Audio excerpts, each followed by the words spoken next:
அஸ்ஸலாமு அலைக்கும் friends, welcome to Farzana kitchen. இன்னைக்கு நம்ம கிச்சன்ல குழந்தைங்கள்ல இருந்து பெரியவங்க வரைக்கும் எல்லாத்துக்கும் ரொம்ப பிடிச்ச விரும்பி சாப்பிடக்கூடிய ஒரு ஸ்டார்டர் கோபி மஞ்சூரியன் தான் எப்படி செய்யலாம்னு பார்க்க போறோம். அது செய்யறதுக்கு நான் ஒரு மீடியம் சைஸ் காலிஃப்ளவர் எடுத்திருக்கேன். இது வந்து கிட்டத்தட்ட 1/2 கிலோ. இதை கட் பண்ணிட்டு இதில் சின்ன சின்ன பூச்சி ஏதாச்சும் இருக்கும், அதனால 2லேருந்து 3 தடவை நல்லா தண்ணியில் வாஷ் பண்ணி எடுத்துக்கோங்க. இதோட தண்ணியை வடித்து வச்சிடலாம். இந்த மாதிரி தண்ணியை வடித்து எடுத்ததுக்கப்புறம் இதை வந்து மாவில் பிசையணும். அதுக்கு ஒரு மிக்சிங் பவுலில் 1/2 கப் மைதா மாவு, கூடவே 1/4 கப் சோள மாவு, கூடவே காரத்துக்காக 1 டீஸ்பூன் மிளகாய்த்தூள், தேவையான அளவு உப்பு சேர்த்துக்கோங்க. ரொம்ப கொஞ்சமாக மிளகுத்தூள், 1/2 டீஸ்பூன் அளவுக்கு ரொம்ப சின்ன சின்னதாக இருக்கணும் பூண்டுப்பல், கடைசியாக கொஞ்சமாக கஸ்தூரி மேத்தி வந்து நான் க்ரஷ் பண்ணி சேர்த்துக்கிறேன். அப்போ இன்னும் நல்லா வாசனையாக இருக்கும். தேவையான அளவு தண்ணி சேர்த்துக்கோங்க. சேர்த்துட்டு இதை நல்லா கலந்து வச்சிடலாம். எந்த வித கட்டி இல்லாத மாதிரி நல்லா கலந்துக்கோங்க. மாவு வந்து ரொம்ப தண்ணியாகவும் இருந்துடக்கூடாது, அதே நேரத்தில் ரொம்ப கெட்டியாகவும் இருந்துடக்கூடாது. இந்த பக்குவத்தில் இருக்கணும். பாருங்கள், கொஞ்சம் எடுத்தால் கையில் எடுக்க வரதில்ல, இந்த மாதிரி இருக்கணும். இது வந்து சரியாக இருக்குது.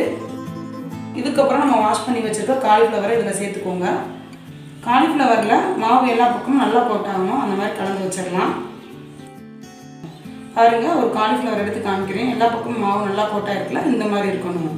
காலிஃப்ளவரும் மாவில் போட்டால் தயாராக இருக்குது. அடுத்தது வந்து இதை பொரிக்கணும். அதுக்கு எண்ணெய் காய்ச்சிக்கிட்டு இருக்கு. எண்ணெய் வந்து மிதமான சுட்டுக்கு கொஞ்சம் அதிகமாக இருக்கணும். அதே நேரத்தில் வந்து ஹை ஃப்ளேமில் வச்சிடாதீங்க. ஏன்னா நம்ம ஹை ஃப்ளேமில் வச்சோம்னா நம்ம வந்து இதை சுடுதண்ணியில் போட்டு எடுக்கலை. சுடுதண்ணியில் போட்டு எடுத்தோம்னா சீக்கிரமாக வெந்து வந்துடும். இது வந்து நம்ம பச்சை தண்ணியில் தான் 2-3 தடவை வாஷ் பண்ணியிருக்கோம். அதனால் வேகிறதுக்கு கொஞ்சம் டைம் ஆகும். அதனால் மிதமான சுட்டுக்கு கொஞ்சம் அதிகமாக வச்சுக்கோங்க. இப்போ வந்து ஒன்று ஒன்றா போட்டு இதை பொரிச்சு எடுத்துடலாம்.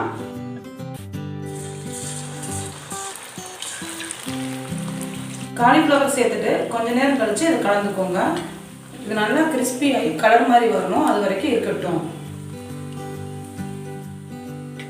3லேருந்து 4 நிமிஷத்துக்கு அப்புறம் பார்க்கும் பொழுது எண்ணெயோட பபிள்ஸ்லாம் ஓரளவுக்கு அடங்கி இருக்குல்ல. இந்த ஸ்டேஜில் வந்து நல்லாவே கலர் மாதிரி வந்திருக்கு. இதை வந்து எடுத்துடலாம். இதே மாதிரி மீதி இருக்க பேட்சையும் பொரிச்சு எடுத்துடலாம். அவ்வளோதான், எல்லா காலிஃப்ளவரும் பொரிச்சு தயாராக இருக்குது. இதை அப்படியே கூட சாப்பிடலாம், அவ்வளோ நல்லா டேஸ்ட்டாக இருக்கும்.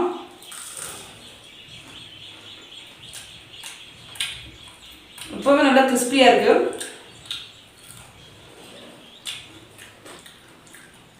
இப்போவே புறத்தையும் காலி பண்ணிடுவோம் போல். இதுக்கப்புறம் வந்து நம்ம சாஸில் வந்து பிரட்டி எடுக்கணும். அதுக்கு ஒரு சாஸ்பேனில் 2 டீஸ்பூன் எண்ணெய் சேர்த்துக்கோங்க. கூடவே ரொம்ப சின்ன சின்னதாக நறுக்கினா ஒரு துண்டு இஞ்சி, அதே மாதிரி 5-6 பூண்டு போல் ரொம்ப சின்ன சின்னதாக நறுக்கி வச்சுருக்கேன். இதே சேர்த்துக்கலாம். சேர்த்துட்டு இது ஒரு 1 நிமிஷம் போல் மட்டும் வதங்கட்டும். அடுத்தது இதில் வந்து வெங்காயம் சேர்க்கணும். அதுக்கு ஒரு பெரிய சைஸ் பெரிய வெங்காயத்தை வந்து ரொம்ப சின்ன சின்னதாக வெட்டி வச்சுருக்கேன். சின்ன சைஸ் பெரிய வெங்காயம்னா 2 சேர்த்துக்கோங்க. நான் வந்து பெரிய சைஸுங்கிறதுனால 1 சேர்த்துருக்கேன். இந்த வெங்காயத்தை சேர்த்துட்டு இது நல்லா ரோஸ்ட் ஆகி வரட்டும். இப்போ பாருங்கள், வெங்காயம் நல்லாவே ரோஸ்ட் ஆகி வந்திருக்கு. இந்த ஸ்டேஜில் ஒரு குடமிளகாயில் பாதி போல் கட் பண்ணிவிட்டு அதை வந்து நீல ஷேப்பில் வெட்டி எடுத்துக்குவோம். வெட்டின குடமிளகாய் இதில் சேர்த்துக்கோங்க. குடமிளகாய் சேர்த்ததுக்கப்புறம் இது ரொம்ப நேரம் இருக்கணும்னு அவசியம் இல்லை. குடமிளகாய் வந்து லைட்டாக வதங்கினா போதும். அடுத்தது இதில் வந்து சாஸ் சேர்த்துடலாம். 1 டீஸ்பூன் தக்காளி sauce, 1 teaspoon chilli sauce, 1 teaspoon soya sauce, கூடவே ரொம்ப கொஞ்சமாக உப்பு. அதே மாதிரி உப்பு சேர்க்கும் பொழுது நம்ம குறைவாக சேர்த்துக்கோங்க. ஏன்னா சாஸஸில் வேறு உப்பு இருக்கும். அப்புறம் நம்ம காலிஃப்ளவர் பிரட்டும்போது வேறு உப்பு சேர்த்துருக்கோம். அதனால் உப்பை செக் பண்ணிவிட்டு தேவைப்பட்டால் சேர்த்துக்கோங்க, இல்லைன்னா அதை ஸ்கிப் பண்ணிக்கலாம். இதை ஒரு வாட்டி நல்லா கலந்ததுக்கப்புறம் நம்ம பொரிச்சு வச்சுருக்க காலிஃப்ளவரை இதில் சேர்த்துக்கோங்க. எல்லாத்தையும் சேர்த்ததுக்கப்புறம் இதை ஒரு வாட்டி நல்லா கலந்துக்கோங்க. இதை மூடி வச்சிடலாம். இதை மூடி வச்சதுக்கப்புறம் மிதமான சூட்டில் கிட்டத்தட்ட 2லேருந்து 3 நிமிஷம் வரைக்கும் மட்டும் இருக்கட்டும். இப்போ வந்து இன்னும் நல்லா ரோஸ்ட் ஆகி வரும். கோபி மஞ்சூரியனை நான் வந்து ஸ்டார்டராக செய்கிறதுனால இதில் தண்ணி எதுவும் சேர்க்கலை.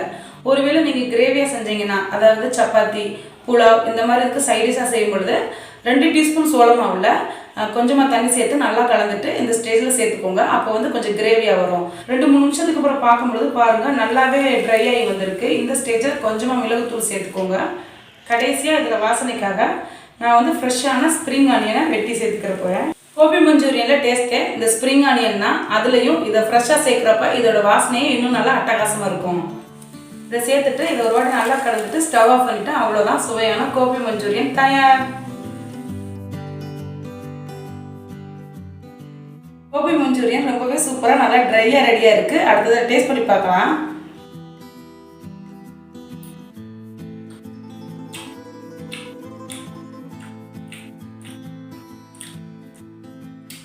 குடமிளகாய். நான் முன்னாடியே சொன்ன மாதிரி இதோட டேஸ்ட் ரொம்ப ரொம்ப அட்டகாசமாக வந்திருக்கு. நான் வந்து நல்லா ட்ரையாக பண்ணியிருக்கேன். எவ்வளோ தூரம் முடியுமோ அந்தளவுக்கு ரோஸ்ட் பண்ணியிருக்கேன். நீங்கள் வேணும்னா கிரேவியாக கூட செஞ்சுக்கலாம். கண்டிப்பாக இந்த கோபி மஞ்சூரியன் ரெசிபியை ட்ரை பண்ணி பாருங்கள். இந்த வீடியோ உங்களுக்கு பிடிச்சிருந்துச்சுன்னா மறக்காமல் பர்சானா கிச்சனுக்கு சப்ஸ்கிரைப் பண்ணுங்கள். இதே மாதிரி இன்னொரு ரெசிபியில் உங்களை பார்க்கலாம். அது வரைக்கும் டாட்டா பாய் பாய். என் சமையலுக்கு புதுமை சேர்க்கட்டும்.